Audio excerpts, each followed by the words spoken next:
Es el hombre más poderoso del mundo.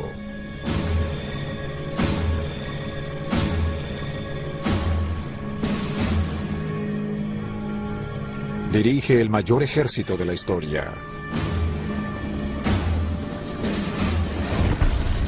Se graban y analizan todos sus movimientos. Mi renuncia a la presidencia será efectiva desde mañana. Pero en una época donde casi todo es público y notorio, ¿el presidente de los Estados Unidos puede tener secretos? Hasta información clasificada y potencialmente peligrosa que no debe hacerse pública. Hay cosas sobre las cuales se escribe lo estrictamente necesario. Y el futuro. Guardamos muchos secretos, muchísimos. Por supuesto que hay secretos presidenciales que nunca han salido a la luz. Pero si hay secretos, ¿dónde están guardados? ¿En un computador? ¿Una caja fuerte? ¿Un maletín con candado? ¿Y a quién se le podrían confiar? Hay cosas que George Bush, padre, y yo sabemos que no muchos otros conocen. Hay quienes creen en la existencia de un libro. Un libro que contiene los mayores secretos de Estados Unidos. Un libro que pasa de presidente a presidente en una cadena prácticamente ininterrumpida que se remonta a los comienzos del cargo más importante de la nación y cuyo contenido solo es conocido por 5 personas todavía vivas. ¿Pero realmente existe ese libro? ¿Hay un libro de los secretos del presidente? ¿Preparado para el juramento, senador? Sí. Yo, Barack Hussein Obama. Yo, Barack Hussein Obama, juro solemnemente. El 20 de enero de 2009, John Roberts, presidente de la Corte Suprema de Justicia, juramentó en su cargo al presidente electo Barack Obama. Con la ayuda de Dios. Con la ayuda de Dios. Felicitaciones, señor presidente. Gracias. Gracias. Más tarde ese mismo día, al llegar a la oficina oval, el 44º presidente de la nación encuentra un sobre en su escritorio. Dirigido a 44, contiene un mensaje personal del presidente saliente George W. Bush. Cuando le preguntan al presidente Obama por su contenido, rehúsa revelarlo. ¿Por qué? ¿Qué podía ser tan importante y tan confidencial que solo otro presidente lo podía leer? ¿Estaba relacionado con asuntos de seguridad nacional? ¿O con información económica crucial? ¿O con muchas otras cosas? Algunos han llegado a especular que de hecho existe un libro repleto de información secreta denominado Libro de los Secretos, que pasa de presidente a presidente. Si es así, ¿qué contiene? Inteligencia secreta. Desde su elección hasta la toma de posesión, Barack Obama tuvo solo 78 días de preparación para asumir el cargo. ¿Cómo se puso al día tan rápido? ¿Recibió ayuda de un libro secreto dejado por su predecesor? ¿O su instrucción llegó de fuentes menos osadas y más convencionales? Mucha de esa información le llega oralmente y con toda razón. Hay cosas sobre las cuales se debe escribir solo lo estrictamente necesario. Con respecto a la información más interesante, se pensó, bueno, está bien, le diremos otras cosas que sabemos, pero la verdad es que nunca se transcribió. En las semanas previas a la investidura, el director de la CIA, Michael Hayden, le informó al presidente electo Obama de actividades encubiertas que estaba realizando el gobierno de los Estados Unidos contra enemigos extranjeros. Empecé diciéndole, señor presidente electo, esto ha sido aprobado personalmente por la presidencia.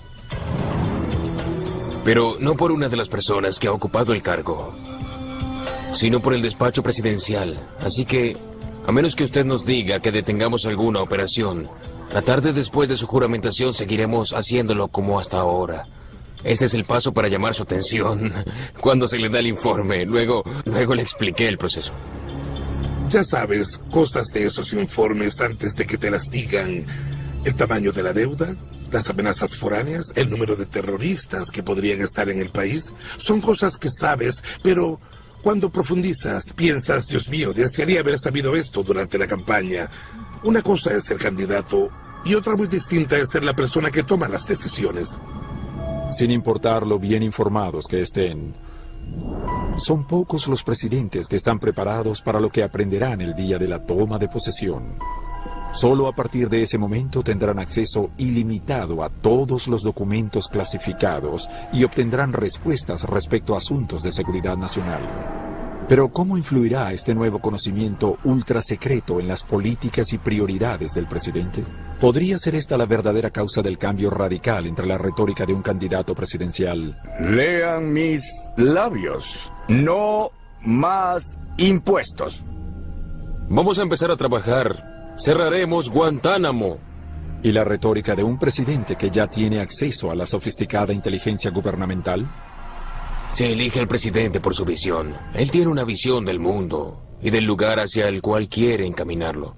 Y a veces esa visión es muy distinta de la que tienen las oficinas de inteligencia sobre el mundo tal y como es. El mejor ejemplo que se me ocurre es Harry Truman, quien ocupó el cargo luego de la muerte del presidente electo y solo hasta ese momento se supo que existía una bomba atómica. Harry Truman como vicepresidente no sabía que habíamos construido una bomba atómica. Cuando asumió el cargo de presidente, le informaron sobre la magnitud del arma y su potencial fuerza. Antes no sabía nada.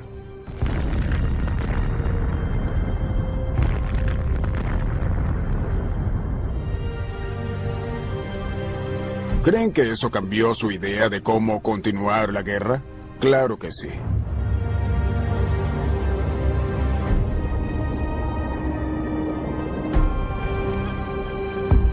Me pregunto qué le dijo a su esposa cuando volvió a la residencia familiar justo después de enterarse.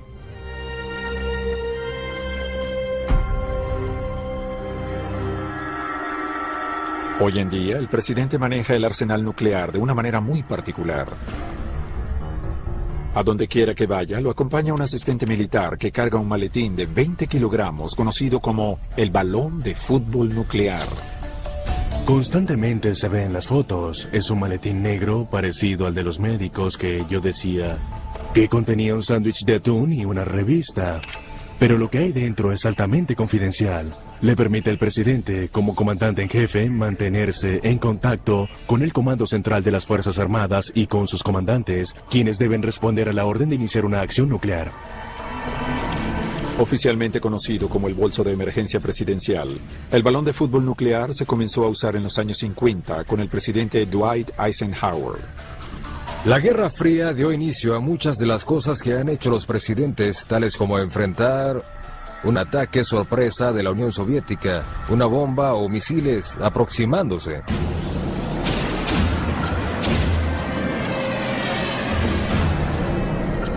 Nuestra estrategia para responder a eso incluía fuertes represalias durante casi todo ese tiempo, destrucción de ambas partes.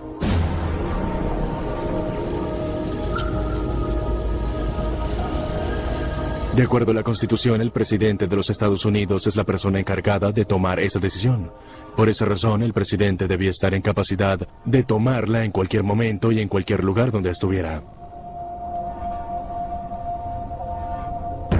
Olvídense de la unión entre el presidente y su esposa. La verdadera unión está entre el presidente y el encargado de llevar el balón nuclear que contiene los códigos nucleares. Durante su transición, se le informa al presidente electo sobre cómo usar dichos códigos. Luego, en la investidura, el oficial prepara 2 maletines, uno para el presidente saliente y otro para el entrante. Esto sirve para transferir el poder inmediatamente y para impedir cualquier ataque sorpresa. Digamos, por ejemplo, que hay un reporte de alguna clase de ataque nuclear en el país.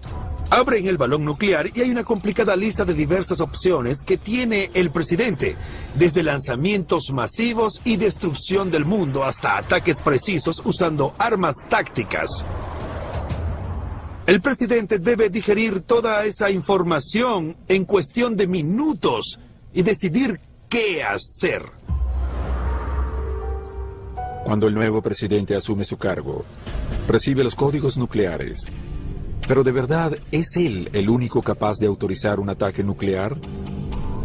En teoría, ningún arma nuclear, en teoría, podría usarse sin la autorización del presidente. En la práctica, se delega en el caso de los misiles balísticos de los submarinos, ya que no siempre es posible comunicarse con los submarinos a tiempo, así que estos tienen permiso de actuar, si así lo consideran. Sin embargo, este es un tema muy delicado. Afortunadamente, desde la Segunda Guerra Mundial, ningún presidente ha autorizado el uso de armas nucleares contra enemigo alguno. ¿Qué pasaría si sucediera lo inimaginable y las Fuerzas Armadas estuvieran totalmente desprevenidas? ¿Cuáles son los planes del presidente para su supervivencia y la de su país? ¿Podrían encontrarse esos planes en el libro de los secretos?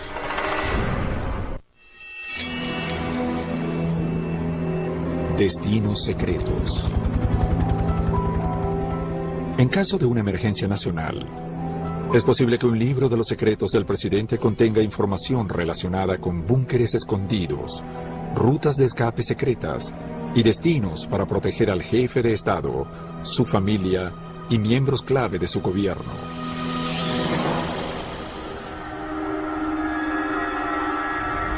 Esa información pudo ser esencial el 11 de septiembre de 2001,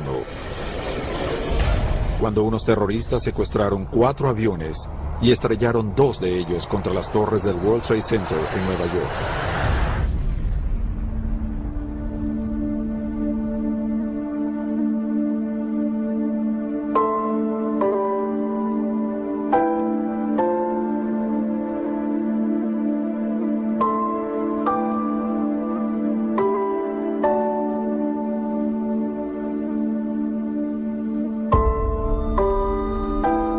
Un tercer avión hacia el Pentágono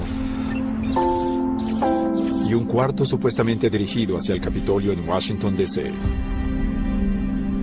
Los últimos 2 aviones todavía estaban en el aire cuando el presidente George W. Bush, quien se encontraba visitando un colegio en Florida, recibió la noticia del ataque y fue escoltado al avión presidencial.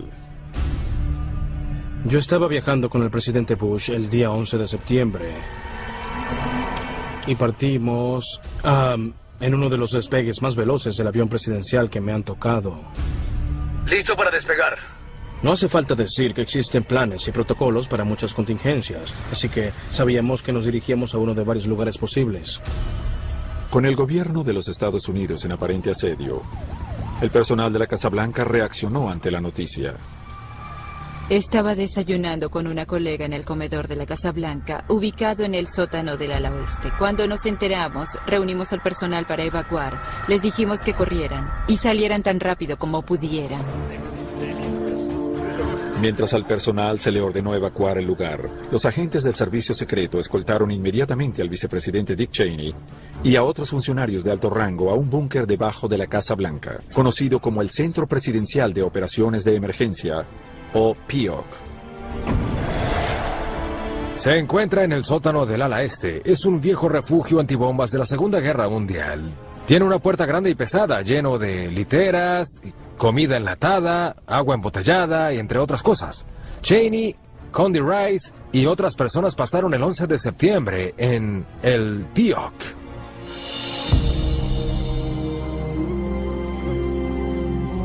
¿Y si hubieran estado bajo amenaza la residencia y despacho presidencial? ¿Hay métodos o rutas para escapar de la Casa Blanca? ¿Podría estar esta información en un libro de secretos? Me sorprendió que las rutas de escape en caso de emergencia fueran tan rápidas.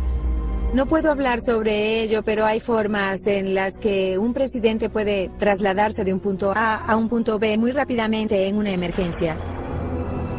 Hay una escalera trasera que comunica el segundo y el tercer piso de la Casa Blanca. Y la puerta estaba escondida y pintada en la pared. No había pomo, solo tocabas la puerta y esta abría. Y también hay túneles desde la Casa Blanca, debajo del edificio del Tesoro para salir al otro lado.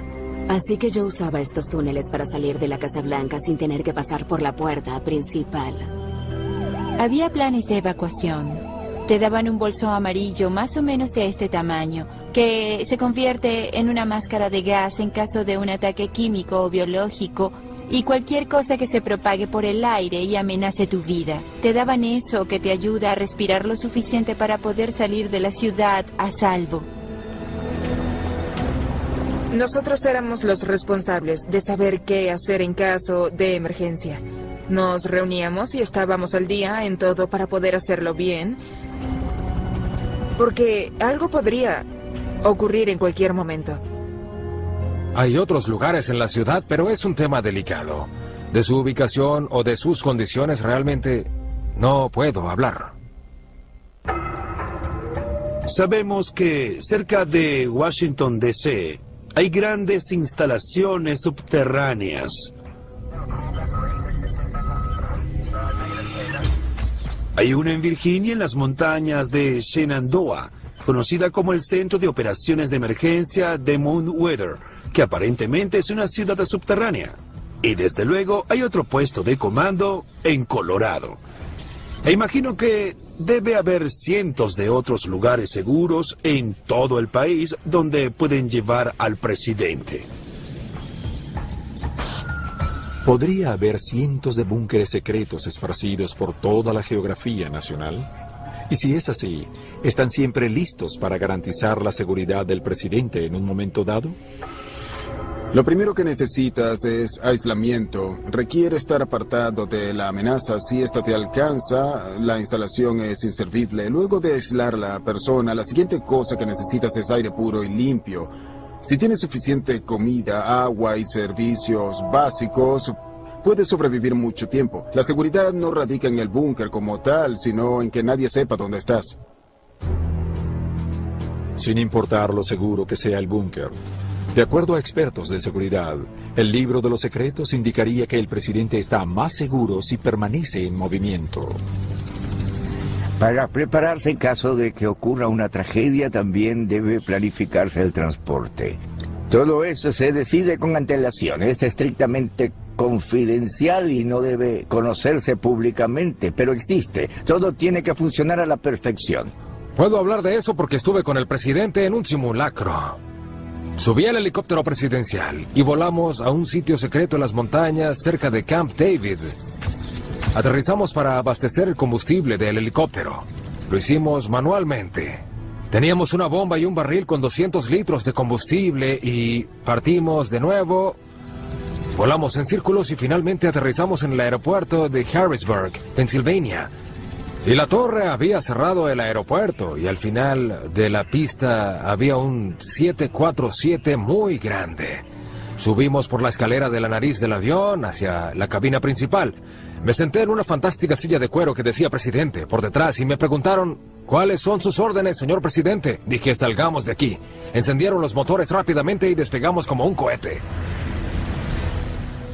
Fue muy divertido. Aterrizamos en la base aérea Andrews y volví a mi oficina y mis aires de grandeza desaparecieron. ¿Qué sucedería si, a pesar de la existencia de planes de emergencia y de constantes simulacros, ni el presidente ni el vicepresidente sobrevivieran a un catastrófico ataque a la nación? ¿Qué sería del gobierno de Estados Unidos si la capital fuera destruida?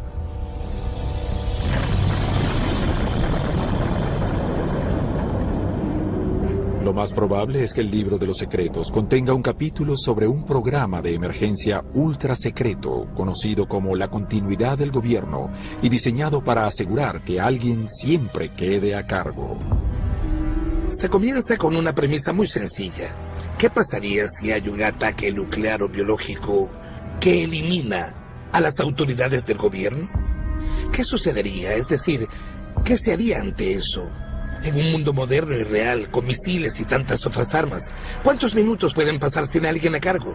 Es la continuidad del gobierno. El presidente, el vicepresidente y el presidente de la Cámara de Representantes son los tres personajes claves, pero hay muchos más en la continuidad del gobierno.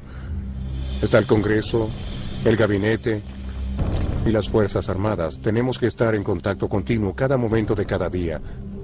Así se manejan todos los gobiernos.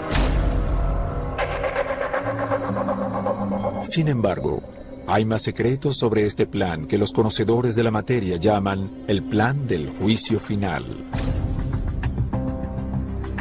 En caso de un ataque nuclear, 3 equipos de funcionarios del gobierno serán enviados a diferentes lugares fuera de Washington. Cada equipo estaría preparado para asumir la jefatura del país e incluiría a un miembro del gabinete preparado para ser presidente. El Poder Ejecutivo ha asumido la tarea de desarrollar planes para un escenario de día de juicio final que no se basan en la Constitución. Hay planes para conservar el gobierno y el país bajo ley marcial. Están fuera de la Constitución porque en esta y en las leyes de Estados Unidos no se hace referencia a acciones frente a un escenario de esta magnitud. El gobierno de Reagan en particular invirtió mucho dinero en mantener la continuidad del gobierno, pero eso iba en contra de los soviéticos. En el año 2001 se descubrió otro enemigo mucho más complejo, dispuesto a usar armas químicas, biológicas y nucleares de una forma antes inimaginable. Por esa razón, el presidente Bush hizo grandes esfuerzos por replantear la continuidad del gobierno e invertir en ella. Yo asumí varios cargos cuando trabajaba para el presidente Bush. Luego de ocuparme de las relaciones públicas, estuve en la oficina de asuntos del gabinete, por lo que interactué con el gabinete presidencial, quienes estaban en la línea de sucesión para ser presidente. También conocí esos programas de emergencia porque obtuve autorización para ello.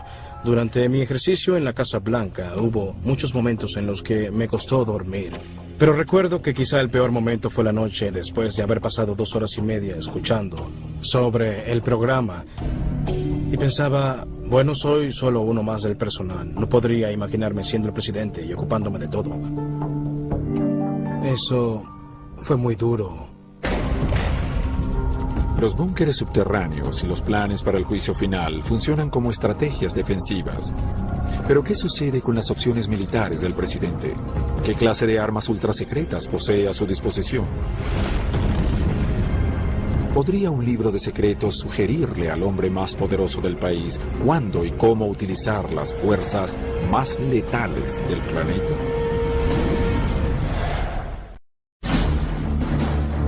Agencias secretas. En una anotación en el libro de los secretos, ¿incluiría el presidente información sobre reportes secretos de agencias de inteligencia en los cuales se revelaran datos sobre operaciones encubiertas y armas secretas?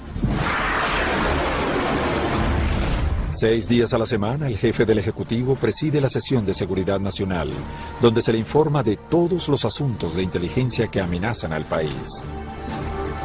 En cada una de estas reuniones, oficiales de la CIA difunden noticias en el reporte diario del presidente, o PDB. Este documento ultrasecreto describe y analiza lo que están haciendo diversos agentes de inteligencia en todo el mundo. Se podría considerar una revista.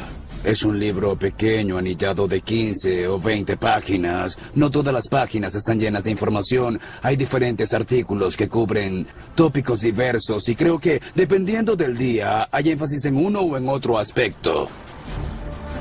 No es implacablemente negativo, pero honra la vida. Es un libro sobre los asuntos y los problemas del día.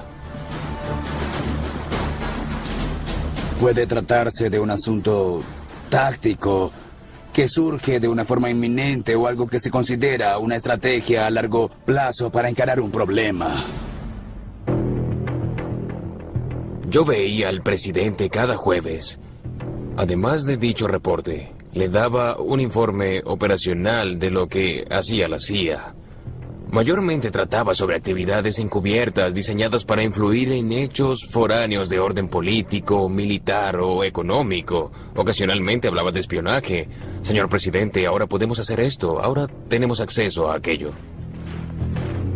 Los que trabajamos en el área durante la Guerra Fría, y yo tengo más de 10 años de experiencia, estábamos conscientes de que era posible y hasta muy probable que la información conseguida podía estar en el escritorio del presidente la mañana siguiente, afectando así el curso de los asuntos extranjeros.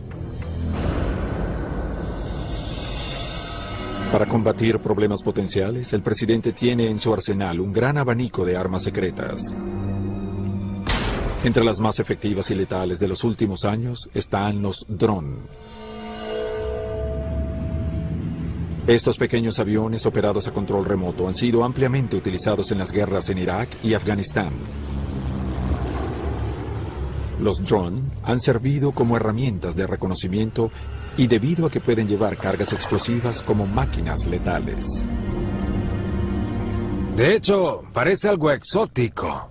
Hoy en día, desde un dron se puede ver lo que sucede en Afganistán.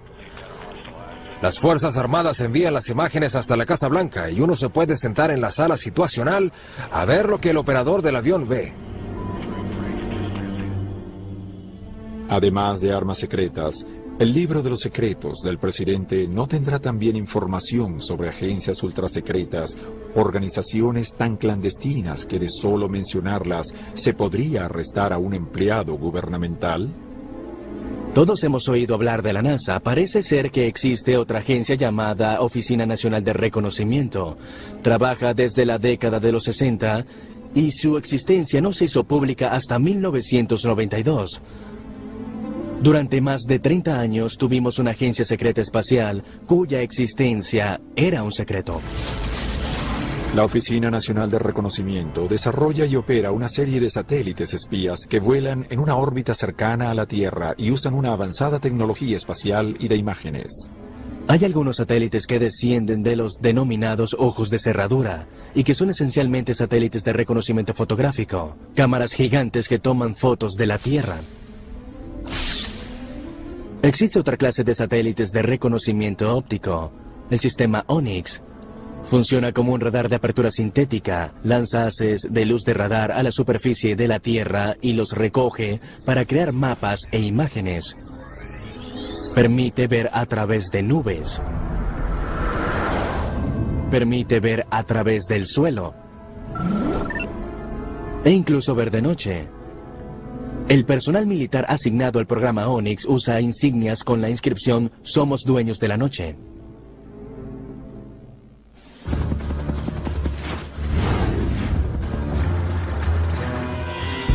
A menudo la información es muy limitada, pero hay momentos en los que se cuenta con información procesable, es decir, con datos fidedignos que permiten usar un dron como depredador para ubicar a un miembro importante de Al-Qaeda.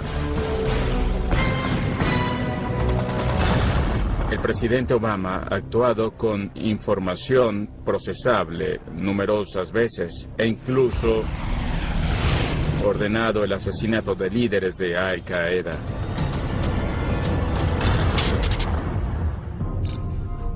La Oficina Nacional de Reconocimiento también opera enormes satélites espías con los cuales se pueden escuchar llamadas telefónicas internacionales o interceptar la comunicación entre computadores. Estos satélites succionan toda la información que se envía a través de los satélites de comunicación.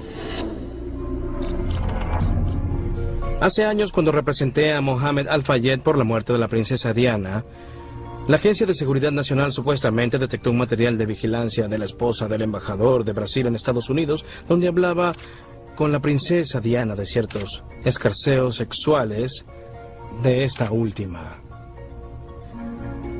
La ASN no estaba espiando a Diana por eso. Aparentemente estaban monitoreando a Brasil por unas negociaciones delicadas entre este país y Estados Unidos sobre la selva tropical. Como es información obtenida por la ASN, se trata de datos sumamente confidenciales y ese es el método de comunicación de inteligencia de señales que realmente permite tener acceso a algunos de los más grandes secretos de Estados Unidos. Quizás la herramienta de inteligencia más valorada por el presidente no esté ubicada en el espacio o frente al río Potomac. justo un piso debajo del despacho oval, hay una habitación que es el centro de las operaciones de inteligencia del presidente. Muchos piensan que la sala situacional es una sala de reuniones, pero en realidad es el centro de inteligencia del presidente. Lo empezó a usar John Kennedy en el 61 para enterarse en tiempo real de lo que el resto del gobierno sabía. Presidentes anteriores dependían del Departamento de Estado, de Defensa o de Inteligencia para recibir información. Kennedy se percató durante la crisis de los misiles cubanos que no podía gobernar sin recibir información oportuna e inmediata en la Casa Blanca. Hoy en día el presidente no podría hacer su trabajo sin la sala situacional. Durante décadas, la sala situacional fueron 2 o 3 habitaciones repletas de gente y equipos. Pero en 2007, durante el gobierno de George W. Bush, se expandió a 13 habitaciones con tecnología de punta y posibilidades de comunicación muy seguras y confidenciales. La habitación más grande tiene paredes insonorizadas para evitar el ruido exterior. Al final del salón hay una pared donde se proyectan fotos e imágenes satelitales de vigilancia y otras cosas. En la sala situacional tenemos cabinas telefónicas que llamamos cabinas de Superman, que tienen teléfonos para llamadas normales y este otro para llamadas confidenciales. Si el presidente o alguien más necesita privacidad, solo debe entrar a la oficina del director y oprimir un interruptor que oscurecerá el vidrio para darle privacidad. La sala situacional también posee un sistema de videoconferencia ultra secreto y seguro que permite la comunicación cara a cara del presidente con líderes internacionales, embajadores y comandantes militares. Cada miércoles el presidente Bush utilizaba el sistema ultrasecreto de videoconferencia para comunicarse con el primer ministro Maliki o con el presidente Karzai de Afganistán. El presidente Bush decía que le gustaba mirarlo a los ojos y en la nueva sala situacional pudo hacerlo. Hoy en día, la sala situacional funciona como el centro de información y respuesta del presidente. Está manejado por militares las 24 horas del día, 7 días a la semana. 95% de la información que le llega al presidente a diario se canaliza a través de la sala situacional. Cuando empezó el derrame petrolero en el Golfo, la sala situacional se enteró inmediatamente y comenzó a reportar sobre el hecho de forma constante. Aunque no es tema de agenda, el personal sabía que era importante para la presidencia. Pero ¿quién o qué determina si algo es una crisis? ¿Están los protocolos para esa decisión incluidos en un libro de secretos? Varía de presidente a presidente, pero todo se reduce a distinguir lo importante de lo que no lo es. Reagan pidió que solo 2 personas lo contactaran fuera de horas, el jefe del gabinete y su asesor de seguridad, mientras que otros presidentes estaban dispuestos a hablar con cualquiera. Recuerdo que despertaron al presidente Bush cuando murió Rehnquist, el presidente de la Corte Suprema de Justicia. Una noticia sí puede esperar hasta la mañana siguiente, pero la Corte Suprema tiene un rol tan importante en la estructura de nuestro país que el presidente Bush debía enterarse inmediatamente, por lo que el jefe del gabinete debía tomar la decisión de despertarlo o no para informarle. Aunque la Casa Blanca ha tenido décadas para aprender a manejar eficazmente amenazas tradicionales, en el siglo XXI los enemigos de la nación no son tan fáciles de detectar o neutralizar. Un ataque cibernético podría afectar gravemente las condiciones financieras, militares y las telecomunicaciones en el país. ¿Tendrá el presidente alguna forma secreta de proteger la información confidencial de la nación? ¿Podría estar ese conocimiento en las páginas de un libro de secretos? Comunicaciones secretas.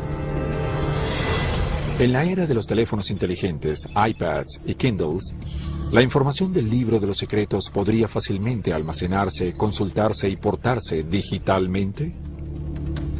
¿Podría ser esta la razón por la cual rara vez vemos al presidente Obama sin su BlackBerry?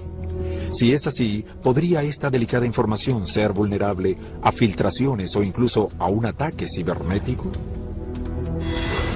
Se podría tener en un iPad o en algo parecido, pero habría que estar seguros de que nadie lo penetraría. A mí me gusta la tecnología, pero a veces los antiguos y sencillos papel y lápiz son más efectivos. Él es un presidente que vive conectado, en parte fue elegido por eso, y él insiste en llevar su teléfono inteligente siempre con él. Como con cualquier teléfono celular, en el momento en el que el presidente habla con alguien, sin importar el interlocutor o el tema de la conversación, esa llamada puede ser escuchada por gente que intercepta comunicaciones. Por eso existe la posibilidad y la probabilidad de que las conversaciones del presidente de Estados Unidos sean interceptadas por alguien que no debería hacerlo. Por supuesto, el nuevo presidente pidió una solución al problema, por lo que la ANS hizo una nueva versión más segura de su dispositivo para que él pudiera comunicarse con ciertas personas. Aunque el presidente Obama y el personal de la Casa Blanca recibieron teléfonos más seguros, la amenaza de que alguno de estos dispositivos caiga en las manos equivocadas aún es un problema que preocupa a la Casa Blanca. Un iPhone como este, que tengo en la mano, tiene la capacidad de unas 1750 copias de los 7 libros de Harry Potter. Una capacidad de almacenamiento impresionante. Si piensas en la cantidad de secretos de Estado que podrían guardarse en uno de estos aparatos, es más sorprendente aún. Podrías tener códigos de acceso secretos, podrías conocer la ubicación de lugares secretos. Alguien que se apodere de este dispositivo podría tener toda esa información, pero hay otro aspecto aún más aterrador. Que un aparato caiga en manos enemigas y le sea devuelto a su dueño sin cambios. Existe la posibilidad de instalar en un teléfono inteligente en tan solo 15 minutos un programa imperceptible que transforma un BlackBerry o cualquier teléfono inteligente en un peligroso sistema de vigilancia. Por ejemplo, hace poco hubo un robo de BlackBerrys de la Casa Blanca durante una conferencia de líderes en Nueva Orleans. Luego los devolvieron a sus dueños, pero estos tuvieron que ser reformateados y reensamblados por el peligro de que hubiera algún programa escondido en la memoria que pudiera hacer mucho daño. Eso existe, no es ciencia ficción. Lo que sucede con estas fallas de seguridad es que parecen inofensivas, pero cuando se trata de la oficina ejecutiva del presidente de Estados Unidos, todos nos preocupamos. Cada teléfono o dispositivo electrónico puede ser transmisor y receptor, así que es posible que un teléfono pueda captar radiofrecuencias dentro del despacho oval y retransmitirlas. Nosotros lo hemos hecho. Estuvimos fuera de embajadas extranjeras y rastreamos máquinas de escribir para conseguir replicar todo lo que fue transcrito en esa máquina. Cuando Michael Bond fue designado director de la sala situacional de la Casa Blanca, descubrió una vulnerabilidad parecida. Cuando llegué no había protección en las ventanas para las radiofrecuencias y pensé que cualquiera, desde el hotel Hay Adams, al cruzar la calle podría interceptar conversaciones del despacho oval. Casi me da un ataque, pero el servicio secreto me dijo que no me preocupara, que ellos lo resolverían. Pero yo cubrí las ventanas con una malla metálica que evitaba cualquier radiación. En julio de 2009, los sistemas informáticos en la Casa Blanca, el Pentágono y la Bolsa de Valores de Nueva York empezaron a fallar. 3 días después, desaparecieron las páginas web del Departamento de Estado y de la Seguridad Nacional, y los servidores del Tesoro, la Agencia de Seguridad Nacional e incluso del Pentágono fueron atacados. Estas acciones fueron realizadas por hackers que enviaron mensajes codificados desde algún lugar en Corea del Norte. Estos ataques son golpes a nivel de inteligencia. Prueban nuestras defensas. Algunos incluso dirían que preparan el campo de batalla en caso de una guerra cibernética. Eventualmente se controlaron los daños y las pruebas mostraron que no hubo ningún intento de controlar los sistemas gubernamentales. Pero el ciberataque evidenció una vulnerabilidad existente desde 1985, cuando se usó por primera vez el correo electrónico en la Casa Blanca bajo el mandato de Ronald Reagan. Cuando alguien como usted o yo envía un correo electrónico, no es tan grave si otro lo ve, pero si alguien en la Casa Blanca envía un correo y este es interceptado antes de tiempo, podría morir gente. Estados Unidos está expuesto a miles de ataques cibernéticos todos los días. Algunos de los lugares a los que los hackers acceden ilegalmente tendrán información clasificada, delicada o desconocida para ellos.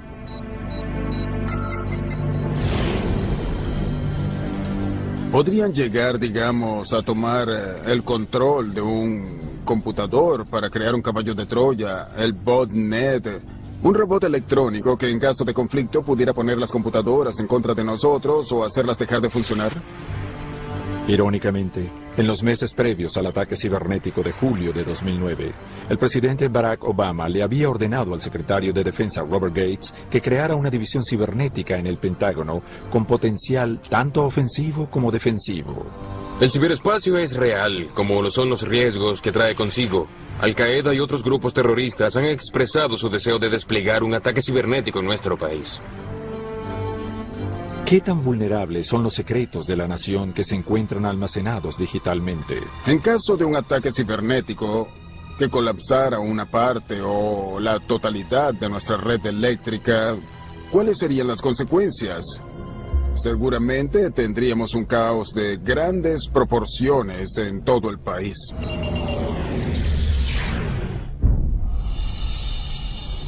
Aun cuando la era de la información ha permitido una nueva generación de equipos de alta tecnología para espionaje, los métodos utilizados durante la Guerra Fría siguen amenazando al presidente. ¿Podría un libro de secretos de un presidente tener información sobre espías que han infiltrado la Casa Blanca? No tengo conocimiento de que hayan encontrado algún micrófono oculto en el despacho oval o la sala situacional, lo que no significa que no haya pasado. Recordamos que en la década de los 90 hubo un acontecimiento en el cual un oficial de la inteligencia militar rusa logró instalar un micrófono en el Departamento de Estado. Se acercó bastante.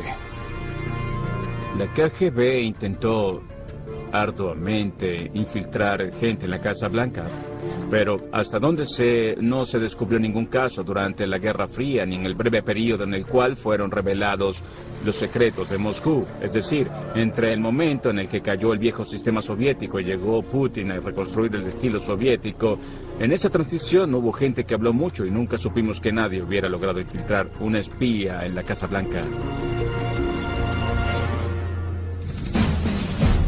A menudo el que la información y la comunicación confidenciales se vean comprometidas o lleguen a ser de dominio público no se debe al espionaje extranjero, sino al personal más cercano al presidente o del aparato burocrático. A todos los presidentes les atemoriza que se filtre información. Esa es una de las cosas que más irrita a un presidente. Y no uno solo que esté inmune a ello. Realmente es inmensa la pérdida de tiempo, porque es difícil rastrear fugas de información. Nixon creó la unidad de plomeros, como la llamaron, para tratar de localizar las fugas y no funcionó. Solo contribuyó con el escándalo de Watergate. Todos los presidentes, incluso Obama, se esfuerzan por descubrir quién transmite la información y se molestan con su personal si descubren fugas. Todos los presidentes del país, desde George Washington, dicen la tonta frase, no habrá fugas. En el verano de 2010, algunos planes de guerra de Estados Unidos se hicieron públicos cuando el sitio web Wikileaks publicó decenas de miles de informes confidenciales y correos privados. Los documentos que contenían complicados detalles de operaciones militares en Afganistán fueron filtrados por alguien del Servicio de Inteligencia de la Fuerza Armada estadounidense. Si es así, ¿podría estar también en riesgo la información de un libro de secretos de un presidente? La gente a veces piensa que no se pueden guardar secretos en Washington, pero yo descubrí que eso no es así. Hay muchos secretos que nunca se han dado a conocer públicamente. Definitivamente hay secretos presidenciales que nunca han sido revelados por la Casa Blanca. No olvidemos que mucho de lo que sucede en el gobierno realmente pasa en el llamado gobierno invisible. Las agencias de inteligencia y las operaciones militares encubiertas de las cuales podríamos no saber nada. Pero en la era del terrorismo cibernético y de soplones del gobierno, ¿es realmente posible que el libro de los secretos del presidente contenga información que nunca ha sido revelada ni filtrada? Si así fuera, ¿qué podría descubrir un presidente curioso sobre antiguos mitos, misterios y escándalos que encierra la Casa Blanca? El libro de secretos del presidente. Conspiraciones secretas. Si existiese un libro de los secretos, algunos capítulos seguramente estarían dedicados a antiguos mitos presidenciales, misterios y teorías de conspiración. Creo que a cualquiera le gustaría preguntarse si pudiera saber algunos de los secretos mejor guardados de Estados Unidos. ¿Cuáles serían? Y quizá hoy en día uno pensaría en las mismas cosas que supuestamente se imaginó el presidente Clinton cuando entró al despacho Oval. ¿Quién mató realmente al presidente Kennedy? ¿Los alienígenas ya viven entre nosotros o están escondidos en algún lugar que nadie conoce? ¿Cómo se desarrolló nuestra tecnología? ¿Es el velcro un producto de los alienígenas, como se ha alegado en algunos de los llamados libros confidenciales? Pero con un libro de los secretos, ¿podría el presidente descubrir la verdad sobre cualquier cosa y enterarse de la información más secreta de la nación solo con preguntar? ¿Puede él abrir expedientes que ya han sido sellados? Técnicamente, él puede aprender todo lo que quiera, pero en la práctica muchas agencias guardan secretos y francamente a veces el presidente no quiere enterarse. Cuando ya eres presidente de Estados Unidos, no necesitas autorización, no tienes que seguir las reglas y no hay información confidencial para ti. Yo nunca he sido presidente, pero por lo que he escuchado de ellos, les gusta saber qué hicieron sus predecesores.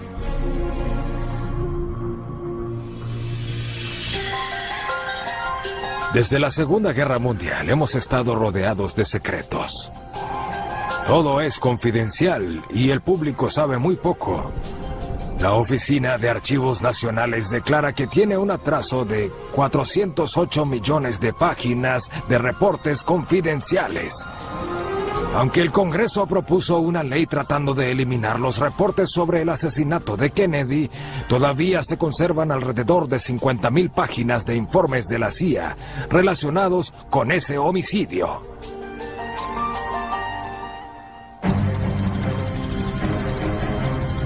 Si existe un libro de los secretos, ¿podría este silenciar las teorías de conspiración donde se mantiene que el presidente Bush tenía conocimiento previo del ataque terrorista del 11 de septiembre de 2001?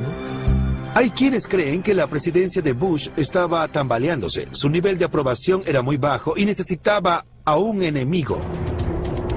Tenía que recrear la Guerra Fría con un nuevo enemigo, que sería Al Qaeda. Hubo un informe de inteligencia que advertía de un ataque a la nación usando aviones. Bush sabía de eso y dejó que ocurriera el ataque del 11 de septiembre para tener un enemigo. Hay versiones más escabrosas sobre Bush, según las cuales los atacantes eran agentes de inteligencia estadounidenses. Pero si esas audaces afirmaciones fueran remotamente ciertas, ¿los rivales políticos del presidente Bush no habrían expuesto la verdad? Yo me rijo por la regla de la avenida Pensilvania que dice: nunca digas nada a menos que lo grites en el medio de la avenida Pensilvania, porque todo se filtra. Sé que si el presidente hubiera orquestado lo del 11 de septiembre, habría habido filtraciones catastróficas. Mucha gente cree en teorías conspirativas porque no están cerca del gobierno y no ven que la estructura gubernamental es torpe, bulliciosa y está agrietada, por lo que no pueden conspirar. Este es un sistema muy complejo y diferentes agencias tienen costumbres y patrones distintos. Hay demasiado caos en ese sistema como para guardar el secreto de una conspiración. Como especie humana siempre hemos tenido teorías conspirativas. A la gente le asusta creer que el mundo puede ser aleatorio e indiferente. Una de las teorías conspirativas más antiguas de la oficina presidencial comenzó en 1947, cuando la Fuerza Armada estadounidense reportó que una nave espacial alienígena se había estrellado fuera de Roswell, Nuevo México. Aunque el gobierno revisó rápidamente el reporte inicial, de acuerdo a algunos creyentes, los restos de la nave y posiblemente hasta su tripulación alienígena fueron trasladadas a una base aérea secreta en Nevada llamada Área 51.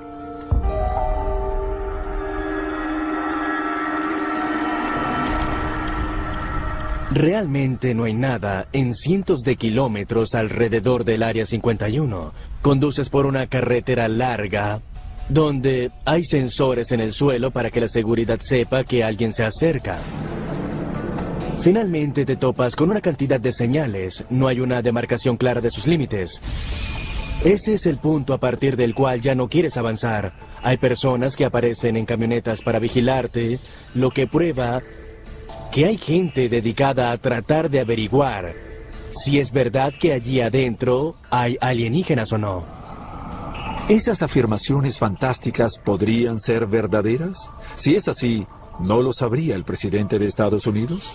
Creo que depende del sentido del humor del presidente, pero no puedo evitar pensar que algunos tan pronto asumen el cargo, le preguntan al predecesor, vamos, dime qué es eso de la tecnología alienígena.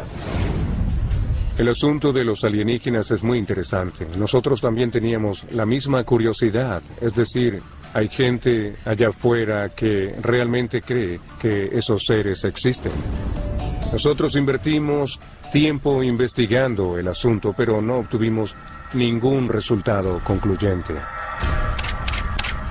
En realidad, la razón por la que el Área 51 está envuelta en tanto misterio es que la Fuerza Aérea desarrolla allí sus aviones más secretos, incluyendo planes de vigilancia en el aire y aviones furtivos.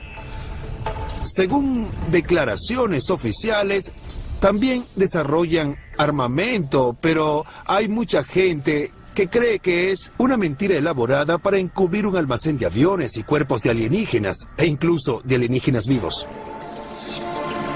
A lo largo de los años, los presidentes han ayudado involuntaria o deliberadamente a nutrir el debate. En 1969, Jimmy Carter estaba en una reunión del Club de Leones cuando él y otra docena de personas fueron testigos de un supuesto objeto volador no identificado. Fue una luz muy brillante, se puso de colores, voló hacia ellos y se quedó detrás de unos árboles. Carter recuerda que quedó conmocionado, pero no fue sino hasta 1973, cuando era gobernador de Georgia, que lo reportó a una agencia internacional que estudia ovnis. Nunca intenté identificar lo que vi. Era una luz en el cielo, era peculiar. Nunca antes la había visto. Alrededor de 20 personas lo presenciaron.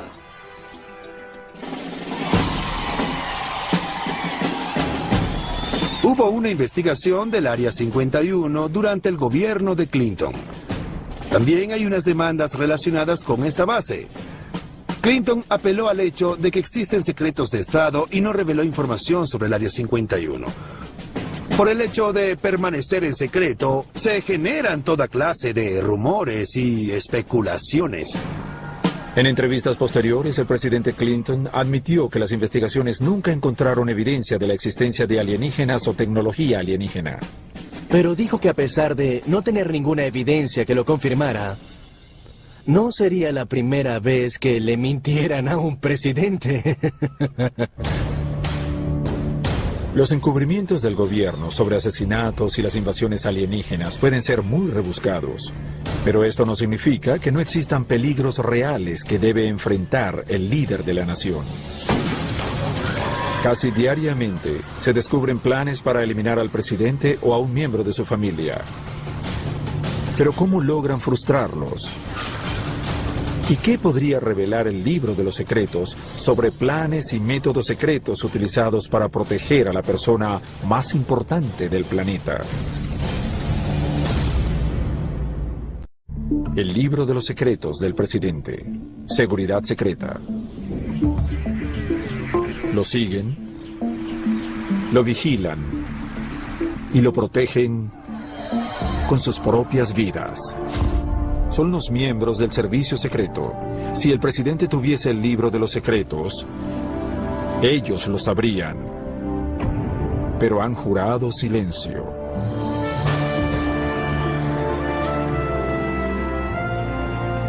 Antes de empezar a proteger a alguien, el servicio secreto envía un reporte a esa persona. En el caso de un nuevo presidente, el informe es muy largo. No puedo hablar de lo que allí se dice, pero el presidente es informado de cómo cambiará su vida. Cuando una persona está siendo protegida, la vigilan todo el tiempo, excepto cuando va al baño, cuando duerme o cuando está en su residencia privada. Pero incluso en esos casos, la vigilan desde afuera. Tenemos monitores que muestran dónde están los miembros de la familia presidencial o vicepresidencial en cualquier momento. Se vería POTUS por presidente de los Estados Unidos y diría despacho oval. O diría POTUS Marine One o POTUS Camp David. Así se sabe dónde está y a dónde se dirige. El acceso a esos monitores está limitado a aquellos que necesitan conocer esa información. Hay una mirilla que permite ver hacia el despacho oval desde el área donde están los asistentes personales del presidente y su secretaria personal. Se usa para revisar cómo van las reuniones, saber si se están alargando mucho y para asegurarse de que el presidente esté bien. Clinton y Obama dijeron lo mismo. Sentían que estaban en una jaula dorada, casi como en una prisión. Una vez que pierdes el anonimato, aprecias más el valor de la privacidad. Era un estilo de vida muy solitario. No había mucha gente joven, por lo que los miembros más jóvenes del personal del servicio secreto pasaban mucho tiempo juntos. Hoy en día, mi hijo mayor me dice, era fantástico. Me llevaban a casa en un sedán negro y esas grandes puertas de metal se abrían para dejarme entrar. Luego las cerraban y sentía como si llegara a una cárcel. Eso fue una declaración un tanto dramática. Yo le dije que no me parecía tan malo. Pero obviamente, eso fue duro para él. El Departamento del Tesoro creó el Servicio Secreto en 1865 como una agencia de investigación para crímenes financieros. Pero luego del asesinato del presidente William McKinley en 1901, el Servicio Secreto se convirtió en la protección oficial del presidente. Bajo la tutela del Departamento de Seguridad Nacional, las filas del Servicio Secreto cuentan con miles de uniformados y agentes encubiertos, todos con la tarea de mantener protegido al presidente de cualquier amenaza. Lo que mucha gente no sabe es que hay personas que amenazan abierta y constantemente al presidente. Sin importar quién sea, lo que más preocupa al Servicio Secreto es la amenaza que no se expresa abiertamente. El libro de los secretos ayudaría al presidente a familiarizarse con los procedimientos de seguridad que garantizan su supervivencia mientras ocupa tan importante cargo. Usaré el ejemplo de la cuerda de separación, porque ese es el momento más peligroso, justo cuando se dan los apretones de mano. El Servicio Secreto trabaja muy duro para entrenar agentes que estén listos para actuar en casos de emergencia. Lo más interesante es cómo cada agente ve a las personas de una forma distinta. No existe una única técnica correcta. Yo miraba a la gente a los ojos porque cuando lo haces, puedes sentir si pertenecen o no a ese lugar. Y puedes saber cuál es su estado mental. Todos los agentes buscan anomalías, es decir, algo extraño entre la multitud. Gente con las manos en los bolsillos, gente que no se involucra en el acto, es decir, cosas que no concuerdan. En la multitud, el servicio secreto ¡Hola, Ohio! puede tener agentes encubiertos, es decir, personas que no llevan puesto el audífono que los identifica, terminan mezclándose con la gente y buscan personas que pueden constituir una amenaza. La cantidad de agentes es impresionante. Debe haber cientos. Lo que se ve es solo la punta del iceberg. Hay mucha gente que viaja con el presidente. A donde quiera que viaje hay una caravana de 26 automóviles. No solo lo acompaña su seguridad, policías, motocicletas y asistencia médica, sino también su personal y la prensa. En total se necesitan muchos vehículos. Ellos tienen maquetas tridimensionales de las rutas. Planifican dónde estarán los francotiradores. El servicio secreto también quita todos los buzones en las rutas porque podrían contener explosivos. Sellan las alcantarillas para que nadie pueda colocar bombas y matar al presidente.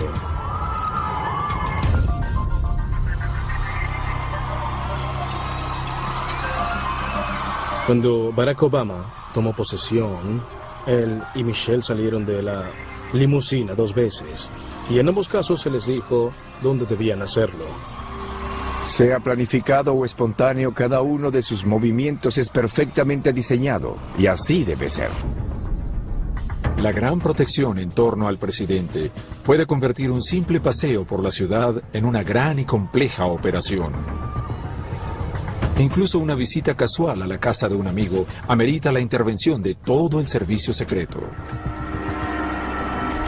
Antes de que el presidente Bush y su esposa fueran a cenar a la casa de Clay y Ann Johnson en Spring Valley, Washington, el servicio secreto apareció allí e hizo su revisión y chequeo habitual. Organizó un centro de operaciones en el sótano, colocó conos enfrente de la casa para que nadie pudiera estacionarse y le preguntó a Ann Johnson qué armario podía usar en caso de un ataque.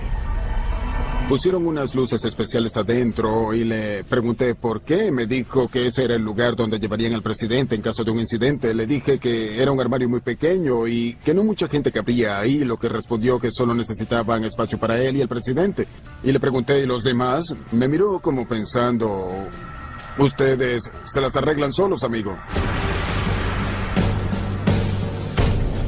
Un libro de los secretos también tendría que incluir información sobre lo que el jefe de Estado debe saber en caso de un atentado contra su vida. Por ejemplo, ¿quién está a cargo? ¿El presidente o sus guardias? El presidente está a cargo hasta el último momento, es la ley. Pero creo que también es un asunto práctico. El presidente busca la guía del servicio secreto en caso de una crisis. Si hay un tiroteo o algún otro acontecimiento, el servicio secreto reacciona sin pedir permiso y salva al presidente. El servicio secreto está presente todo el tiempo. Saben dónde está el presidente, lo ven, saben con quién está, no lo pierden de vista, no le pierden la pista, saben lo que pasa. Por supuesto, aunque el servicio secreto nunca deja solo al presidente, los agentes no tienen acceso a la misma información confidencial. Pero, ¿podría haber datos que hasta el presidente desconoce? Información delicada sobre programas e instituciones secretas que, aunque estén en archivos, programas o en el libro de los secretos, no pueden ser conocidas ni por el jefe de Estado de la nación. Si el presidente de los Estados Unidos no lo sabe, ¿quién lo sabe? El libro de los secretos del presidente. Revelaciones secretas.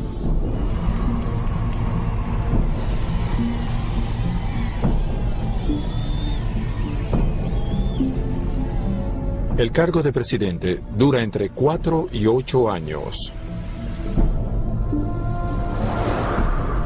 Por esta razón, muchos sospechan que los veteranos trabajadores de Washington, oficiales de inteligencia o comandantes militares podrían saber secretos que el presidente desconoce. ¿Será verdad? ¿Podría haber información vital para la seguridad nacional que ni siquiera el presidente sabe? ¿O revelaciones secretas que no están presentes en el libro de los secretos?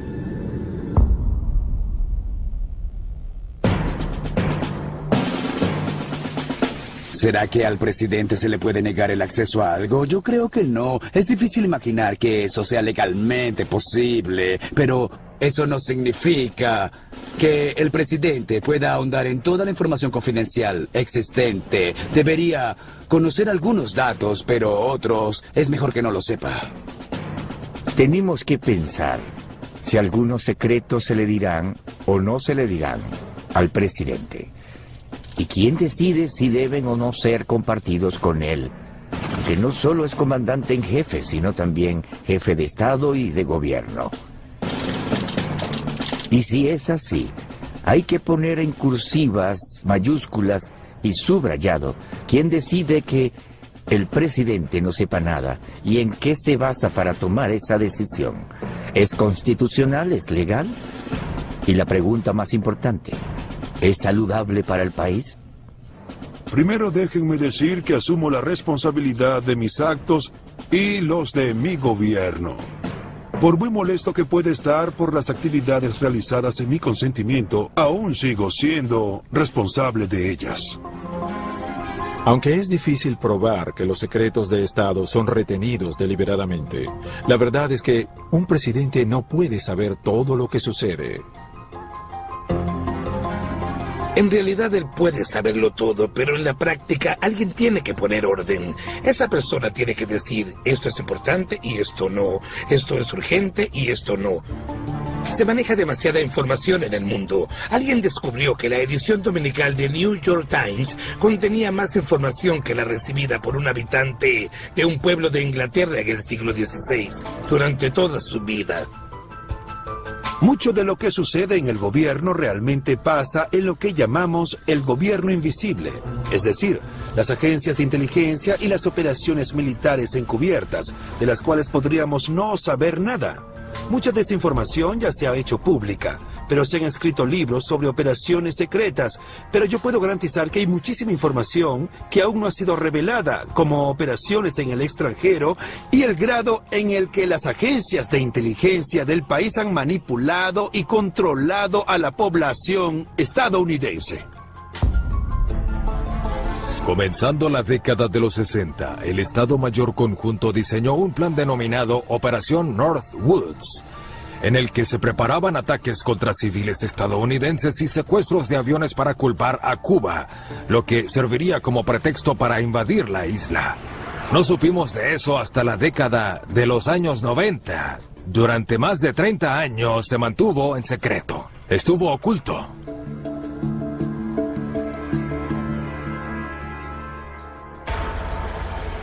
¿Cómo se financian estas operaciones militares y programas de investigación secretos? ¿No deberían estar detallados, quizá en un libro de secretos, los medios para hacerlo? Información, por ejemplo, relativa a la partida secreta del presidente.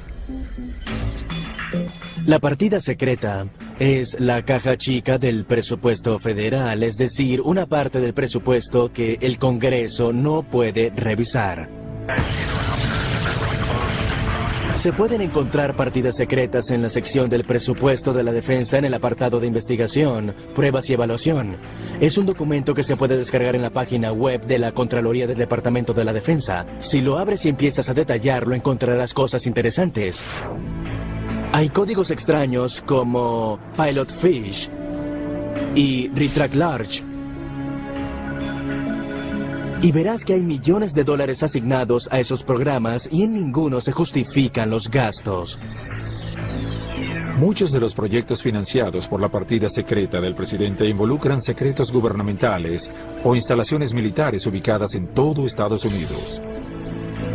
En Utah, se cree que el Dugway Proving Ground es un sitio para probar armas biológicas y químicas como sistemas defensivos.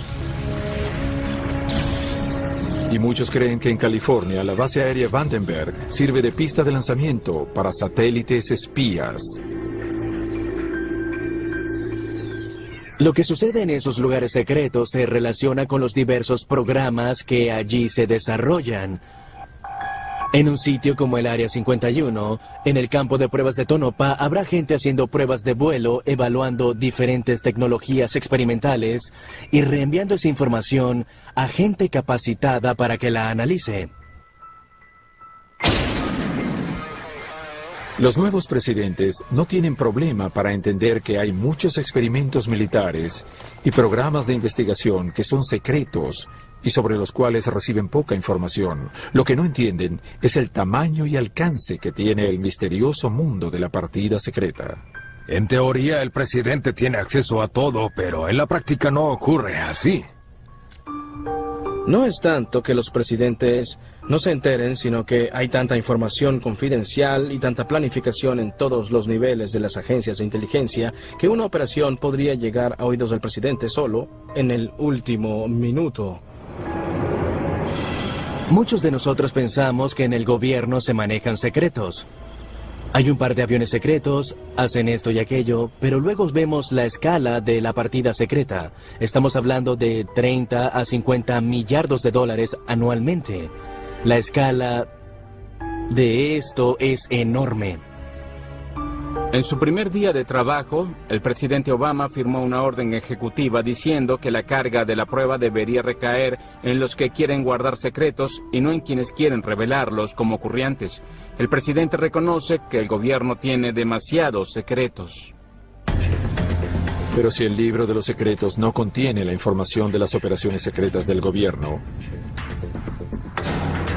¿a dónde o a quién podría recurrir el presidente para enterarse? ¿O es posible que exista una persona o un grupo de personas con una agenda oculta para los Estados Unidos, una agenda tan secreta que no se puede escribir ni en el libro de los secretos del presidente? El libro de secretos del presidente. Alianzas secretas.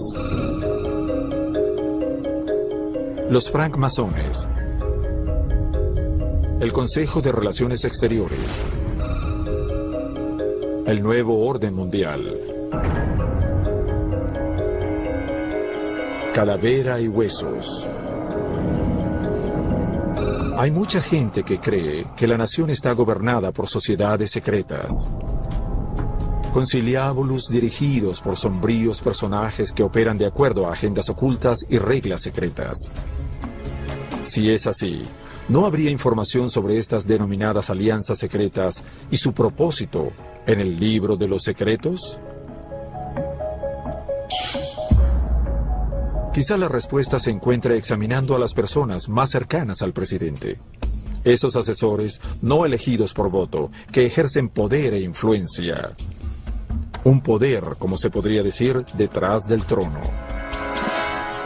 El presidente debe confiar en mucha gente.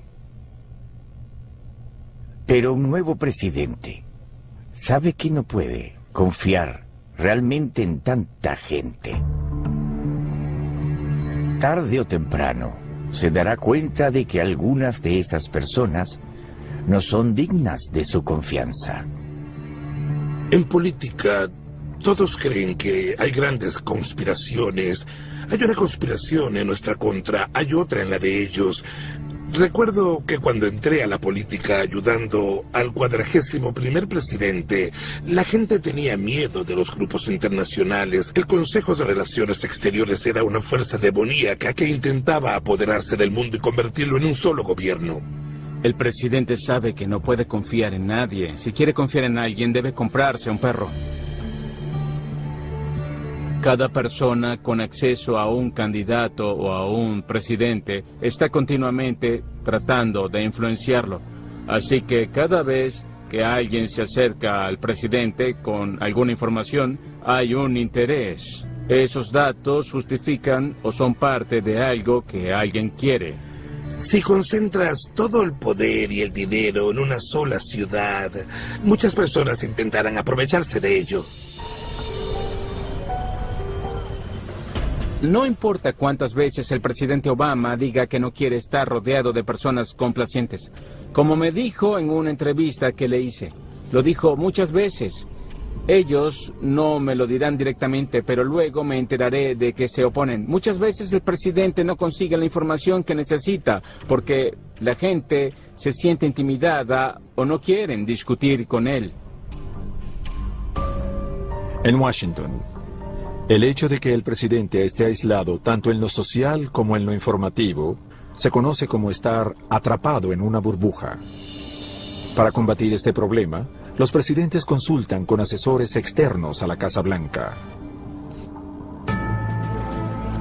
Se utiliza el término Kitchen Cabinet para denominar a los asesores no oficiales, no aprobados por el Congreso, que a pesar de ello son muy poderosos e influyentes. Ronald Reagan, por ejemplo, llegó al poder con cierta edad. Ya había tenido una larga vida, tenía muchos amigos y mucha gente que le era leal. Solo un puñado de ellos llegó a la presidencia, como Weinberger, secretario de Defensa, o el secretario Schultz. Los otros venían a visitarlo y eran su Kitchen Cabinet. Todos los presidentes los tienen y a veces ello puede causar problemas porque los asesores formales, si son examinados por el público y ratificados por el Congreso, mientras a estos les revisan el currículum e investigan su pasado. Los otros son personas particulares con derecho a un anonimato que ejercen a plenitud. ¿Dónde hacen los presidentes estas alianzas tan importantes para sus gobiernos? Muy a menudo se remontan a su época universitaria, donde pudieron forjar amistades duraderas. Yale es una ciudadela para el establishment. Muchos presidentes estadounidenses han ido allí, incluyendo a George Bush padre y George Bush hijo. George Bush hijo fue un buen amigo cuando estudiaba en Yale. Éramos hermanos de fraternidad y fuimos a fiestas juntos. John Kerry, futuro senador y candidato presidencial, estaba en un año superior y era el presidente de la Unión Política de Yale. Joy Lieberman, senador de Connecticut, estaba 3 años por encima y era el director del Yale Daily News. Luego fui a la escuela de leyes y en mi 3er año conocí a Hillary Rodham. Cuando me gradué, me presentó a alguien que le interesaba mucho y que pensaba tendría un gran futuro político. Su nombre era Bill Clinton. Estas conexiones implican que hay requisitos ocultos para ocupar el cargo más importante de la nación. ¿Podría el libro de los secretos contener información sobre una organización secreta que maneja los hilos de la Casa Blanca? El secreto es un arma muy poderosa si se quiere ejercer el poder, si eres capaz de hacer algo y no decírselo a nadie. Eso representa un enorme poder, una especie de poder monárquico. Pero hay una fraternidad clandestina que genera más sospechas que otras. Calavera y Huesos es considerada la sociedad secreta de más élite y poder en todo el país. Con sede en un edificio parecido a una cripta, en el centro del campus de la Universidad de Yale en New Haven, Connecticut, esta sociedad tiene una larga lista de exalumnos influyentes. Calavera y Huesos cuenta entre sus miembros a presidentes, senadores, congresistas, funcionarios de la CIA y la lista sigue y sigue. Los miembros tienen poder y pueden tener dinero y conexión y todo gracias a ese vínculo que los une. Una de las cosas que alimenta la leyenda sobre Calavera y Huesos es que en los últimos años los presidentes se han rodeado de muchas personas del noreste estadounidense y del mundo financiero, Wall Street y las escuelas de la Liga Ivy. Calavera y Huesos solo existe para llevar a sus miembros a posiciones de poder y luego para hacer que esos hombres lleven a otros miembros a posiciones de prestigio. ¿Pero existe una agenda secreta o quieren dominar todo el mundo? No, eso es solo una teoría de conspiración. Teorías conspirativas aparte, el hecho es que los presidentes, como el resto de los mortales, están hechos no solo de huesos, sino también de carne. Y por esta razón, es probable que uno de los capítulos más importantes en el libro de los secretos no verse sobre la presidencia en sí, sino sobre la estabilidad física, emocional y mental del presidente. El libro de secretos del presidente, el capítulo final. Quizás el último capítulo en el libro de los secretos cubra los temas más celosamente guardados relacionados con el jefe del Estado, incluyendo información sobre la salud física y mental del presidente. Hay un factor de confianza del pueblo en el presidente. Si dudan de su salud y vitalidad para desempeñar el cargo, eso hará que la bolsa se desplome. Tendrá efectos en la economía, alentará a Al Qaeda y otros enemigos para hacerle daño a los Estados Unidos. Se podría pensar que hay razones económicas y de seguridad nacional para ocultar la salud del presidente. Ningún otro líder tiene el poder de proyectar a nivel mundial la fuerza e influencia que produce un presidente estadounidense. El señor Gorbachev terminó de una vez con la guerra. La salud es un tema importante, pero los presidentes siempre han sido reservados al respecto. La responsabilidad de proteger, y si es necesario, ocultar la salud del presidente, recae en un médico privado que viaja con el gobernante las 24 horas del día. Este es un trabajo atípico. Si el presidente se enferma, es problema del médico. El personal se acercará y te dirá, el presidente luce cansado, encárgate. Uno de los retos de trabajar en la Casa Blanca como médico es saber manejarte con lo que has heredado de gobiernos anteriores. Es decir, asuntos no revelados a la prensa, escondidos e incluso negados. En el pasado, algunos presidentes llegaron a extremos para esconder su enfermedad del público. En 1919, Woodrow Wilson sufrió un ataque cardíaco y se dice que su esposa dirigió la Casa Blanca durante sus últimos días. Durante su cargo, Franklin Roosevelt ocultó no solo su parálisis causada por la polio, sino también una enfermedad cardíaca que lo condujo a la muerte en 1945. Que se corra la voz de que la nación está en manos de una nueva generación de estadounidenses. Kennedy vivió en un dolor constante. Desde niño sufrió la enfermedad de Addison. Su espalda le producía un dolor tan fuerte y continuo que si no tomaba calmantes todos los días y en forma regular, no podría haberse movido para nada. Por eso, durante su mandato, o estaba dopado o sufría de fuertes dolores. Nadie lo supo en esa época. Su pequeña camarilla, sus amigos y los reporteros lo sabían, no hablaban de ello. ¿Incluirá el libro de los secretos detalles de cómo debe mantener su salud un comandante en jefe? ¿Y sin descuidar la seguridad nacional? Tenemos algunos equipos de los cuales no podemos hablar que serían útiles en caso de una guerra bioquímica. Hay una habitación privada en el Hospital Naval de Bethesda que está blindada. Tiene su propio sistema de aire, agua, es antibombas y es hermética. Por sus siglas en inglés, se llama METU, o Unidad de Tratamiento y Evaluación Médica.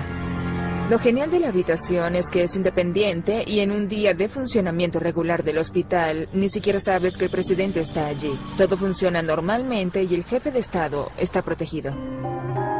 ¿Y si el presidente no hace caso de lo que dice su doctor? ¿Hay métodos secretos de persuasión para un médico en la Casa Blanca?